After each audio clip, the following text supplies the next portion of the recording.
সালাম স্টিল ভোটের গাড়ি নিয়ে কুষ্টিয়া থেকে নির্বাচনী খবর জানাচ্ছেন প্রতিনিধি তুহিন আহমেদ। ভোটের গাড়ি এখন অবস্থান করছে কুষ্টিয়াতে। ত্রয়োদশ জাতীয় সংসদ নির্বাচনে কুষ্টিয়ার কুমারখালী এবং খোকসা উপজেলা নিয়ে গঠিত কুষ্টিয়া 4 আসনে আমরা অবস্থান করছি। এখানের নির্বাচনের সর্বশেষ হালচাল আপনার মাধ্যমে একটু জানিয়ে রাখি। কুষ্টিয়া 4 আসনে মূলত ত্রিমুখী একটি নির্বাচনী প্রতিদ্বন্দ্বিতা হতে চলেছে। এখানে বিএনপি প্রার্থীর পাশাপাশি জামাত ইসলামী এবং ইসলামী আন্দোলনের প্রার্থীরা জোর প্রচারণা চালাচ্ছেন। সকাল থেকে রাত অবধি তারা ভোটারদের দ্বারে দ্বারে যাচ্ছেন এবং তারা বিভিন্ন ধরনের প্রতিশ্রুতি দিচ্ছেন।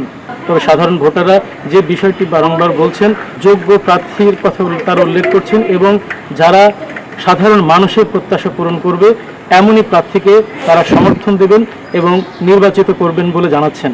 কুষ্টিয়া 4 আসন থেকে সালাম স্টিল ভোটের গাড়ির এই ছিল আমার কাছে সর্বশেষ।